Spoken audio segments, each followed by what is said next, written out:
Hello everybody, my name is Rotimi Kadiri and I am a CIS major. Today I will be showing you how to work the split, sort, filter options on Excel. First and foremost, go ahead and highlight the column with all the words you're trying to split up. Mine is column A, that's already highlighted. And then you click on data. Once you're in data, you go to text to columns. Once you click on that, it gives you this option, it gives you a drop down option telling you all the delimiters and what you use to separate the words. I used commas to separate all my words here. In the preview box, you see exactly what I wanted.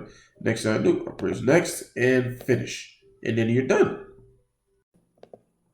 So the next thing we're going to do is go ahead and do the sort option.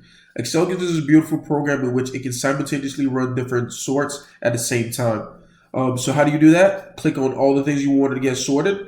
You click on this sort button right here. You go add levels. For me, I want to add 3 levels because we're going to be sorting through three different things at the same time. Make sure this header, this data has a header, is clicked so Excel knows to use the file names, your header names. Mine, I want the heroes to be first, I want last to be second, and I want first to be last. And the order in which I want them to go, I want them to go from A to Z, A through Z, but I want my last names to go from Z to A. Do that. And from the moment I click OK, it automatically does that for me. And last but not the least, we're working our filter options. This is probably the easiest thing you can do in Excel.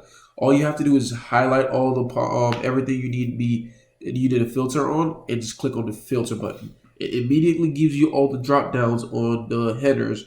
And basically with these drop downs, you can easily shorten your search for whatever you're looking for, whatever name you're looking for. For this, I want to do every name that starts with a J. So I click on J, press enter, and it automatically does it for me. Now, what I want to do is I want to count all the names that have a J in them.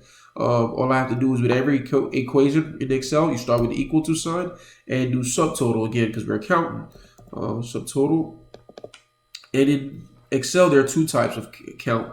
There's count and there's count A. Count is for any numeric value that's in a cell. Count A is for any value that's in a cell, period. So for this, we're going to use count A because we don't have numeric values, but we do have values in our cell. So we'll do count A, and it's giving you our function. You do a comma. What's my reference? I want to start from Bravo 2 to column Bravo 96.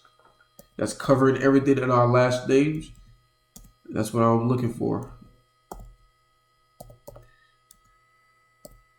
And I'll close my parentheses to end the equation. Press enter. The answer is 14. There are 14 names with the 14 last names with J's in there. That's what I wanted. And now, if you need any help locating what exactly you just did with that equation, you can just click on the cell with the 14. It shows you the equation. You click on the FX button.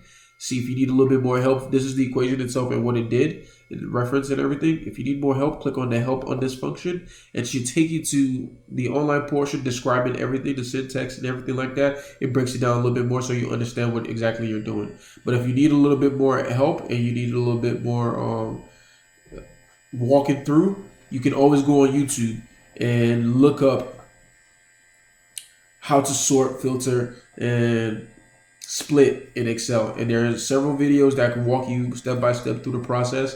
And if you need any help, you can definitely use this. It's a very good reference.